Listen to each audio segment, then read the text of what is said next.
Assalamualaikum warahmatullahi wabarakatuh. Perkenalkan, nama saya Mokrian Adli dengan NIM 0503233192. Di sini saya akan menjelaskan bab 1 dan bab 3 dan bab 4 yang berjudul Ekonomi Moneter Islam dan Pendekatan Syariah untuk Stabilitas Ekonomi dan Teori Uang dalam Islam. Judul pertama itu Ekonomi Moneter Islam. Ekonomi moneter Islam adalah sistem keuangan yang bebas riba, spekulasi, dan ketidakpastian. Sistem ini menekankan keadilan, keseimbangan, dan kesejahteraan sosial. Definisi kebijakan moneter Islam. Kebijakan moneter Islam adalah upaya mengatur jumlah uang beredar berdasarkan prinsip syariah, tidak memakai bunga, tapi menggunakan sistem bagi hasil dan instrumen berbasis sektor real. Kebijakan tanpa bunga. Bunga dianggap sumber ketidakstabilan. Sebagai gantinya digunakan sistem bagi hasil, uang sebagai alat tukar bukan komoditas, dan pembiayaan berbasis usaha produktif. Sejarah moneter Islam. Pada masa Rasulullah digunakan dinar dan dirham sebagai alat tukar. Baitul Mal dikelola untuk kesejahteraan umat. Kelima itu prinsip strategi, prinsip utama.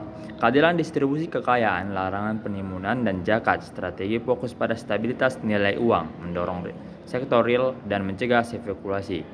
Fungsi dan tujuan kebijakan moneter Islam: menjaga stabilitas ekonomi, menghindari riba, mendukung pertumbuhan dan menciptakan keadilan sosial. Instrumen yang digunakan yaitu sistem bagi hasil, kredit produktif, dana pemerintah, moral suasion, instrumen berbasis ekuitas. Kesimpulan, ekonomi moneter Islam menawarkan alternatif yang adil, stabil, dan berkelanjutan dibanding sistem konvensional, fokus pada keuangan real bukan spekulasi.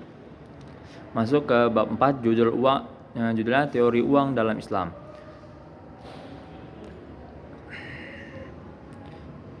Uang sangat penting dalam kehidupan, tapi sistem konvensional sering melibatkan riba dan spekulasi yang bertentangan dengan syariah. Islam memandang uang sebagai alat tukar yang harus digunakan dengan adil dan berkah. Sejarah dan pengertian uang.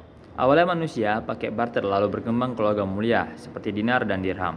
Islam menolak uang sebagai komoditas. Uang hanya alat tukar dan satuan hitungan, bukan untuk keuntungan tanpa usaha. Sumber hukum uang dalam Islam mengatur penggunaan uang lewat Quran, surah Al-Quran, hadis, jual beli emas dan perak, harus tunai dan setara. Baru filosofi keuangan Islam. Semua harta milik Allah. Uang harus dikelola secara halal dan adil dan bermanfaat. Praktik uang Islam menolak riba, gharar, dan maisir, dan mendorong kerjasama serta distribusi kekayaan lewat zakat dan infak. Perkembangan uang mulai dari barter hingga uang digital. Islam menerima uang modern asalkan sesuai prinsip syariah, tanpa riba dan transparan. Sekian dari saya. Assalamualaikum warahmatullahi wabarakatuh.